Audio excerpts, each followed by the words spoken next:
Disclaimer, এই ভিডিওটা দেখার পর যদি কারো খারাপ লাগে বা রাগ ওঠে তাহলে আমি কি করুম ভাই। তো কি অবস্থা সবার? ভাবছিলাম রোস্টিং সারে অ্যানিমে ভিডিওস বানাবো, কিন্তু কিছু কারণের জন্য আবার ব্যাক করতে হচ্ছে রোস্টিং এ। তো আজকে আমরা এমন একজন ইউটিউবারের কথা বলবো যে কিনা নারুটো ভিডিওস দিয়ে গ্রো করছে। কে ভাই? গ্রাজুয়েটও থাকো? আরে না, তার ছোট ভাই অ্যানিমে ইমতিয়াজ। তো এবার আসা যাক যে এই কন্ট্রোভার্সি স্টার্টটা হয় কিভাবে। আমাদের ইমতিয়াজ ভাই এত আনএমপ্লয় সারাদিন অন্যদের লাইভ স্ট্রিমে যায় বসে থাকে। তো একদিন নর্মাল ভাবে আমি, ইমতিয়াজ ভাই, শাহেক ভাই এবং নিয়াদ ভাই একজনের লাইভ স্ট্রিমে বসে আসছিলাম নর্মাল ভাবে। এর মাঝখানে তোমাদের ইমতিয়াজ মামা এলাইট মোশন এডিটরদের অপমান করে এবং আমাদের শাহেক ভাইকে ইনশর্ট অ্যাপ দিয়ে এডিট করে বলে আমার ভিডিওর কোয়ালিটি অনেক ভালো তোদের থেকে। একটা মানুষের কতটুকু অহংকার থাকলে এরকম কথা বলতে পারে? তুমি যদি পয়েন্ট আউট করে বলো যে তুমি কেন বললে এই কথাটা, তো তাহলে তোমাদের ইমতিয়াজ মামা বলে যে আমার সাকসেস দেখা সবার জলে। তো এটা হওয়ার কিছুদিন পর তোমাদের ইমতিয়াজ মামা একটা ইউটিউবারদের জিসি আছে, ওই জিসিটার নাম আমি জানি না, কাজ ওটার ভিতরে আমি এখনো অ্যাড হইনি।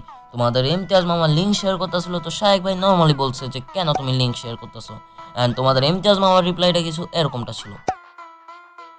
তো এটার পর শাহেক ভাই এবং নিহাত ভাই তোমাদের ইমতিয়াজ মামাকে ভিসিতে আসতে বললেন। যারা জানো না ভিসির অর্থ কি, ভিসির অর্থ হচ্ছে ভয়েস চ্যাট, যেটা কিন্তু একটা ডিসকর্ডের ফিচার। তো আসার পরে তোমাদের ইমতিয়াজ মামা ওদের সাথে এরকম ভাবে কথা বলে যেন ওরা এক্সিস্টই করে না। এটা দেখার পরে আমাদের শাহেক ভাই এবং নিহাদের অনেক রাগ উঠে যায়, ওরা গালাগালি দিয়ে আইসা পড়ে, যেটা কিনা তোমরা ট্রেলারে দেখে রয়েছো। আচ্ছা ইমতিয়াজ, ইমতিয়াজ, হুম, তুমি কি জানো বলো শুনি। ভাই তুই আসলে একটা বোকাচোদা, ঠিক আছে?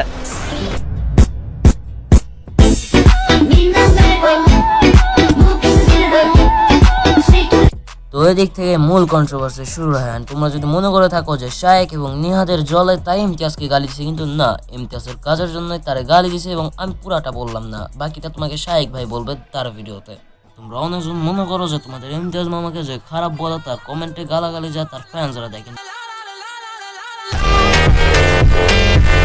আমাদের ইমতিয়াজ মামা মানুষের ড্রিমে যায় বলে ভাই প্লিজ এদের কমেন্টে যায় গালাগালি করো, প্লিজ প্লিজ ভাই আমার ওরা খারাপ বলছে ভাই। তোমরা যদি মনে করো যে আমি এটা বানায় বলতেছি তাহলে এই যে প্রুফ। তোমাদের ইমতিয়াজ মামা কিন্তু এর আগে একটা কন্ট্রোভার্সি করছে। কার সাথে? কোনো বড় ইউটিউবারের সাথে, কোনো বড় মানুষের সাথে, আর না একটা 12 বছরের 105 সাবস্ক্রাইবার বাচ্চার সাথে।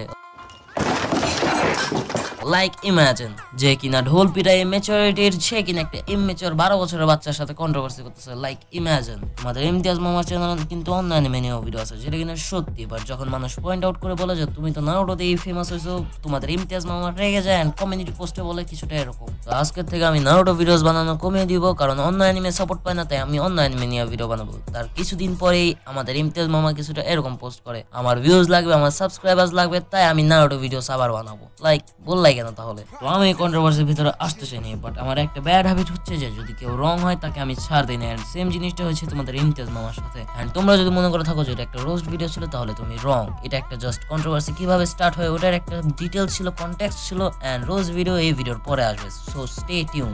সো ভিডিওর শেষ, ভিডিওটা ভালো লাগলে লাইক করবা, চ্যানেলে নতুন হলে সাবস্ক্রাইব। কেন ফোন দিছ? হ্যালো, কি আর ফালতু, ফালতু কুত্তারে পাইছস? খারা আমি এক্ষুনি দাঁড়া, তুই ওয়েট কর।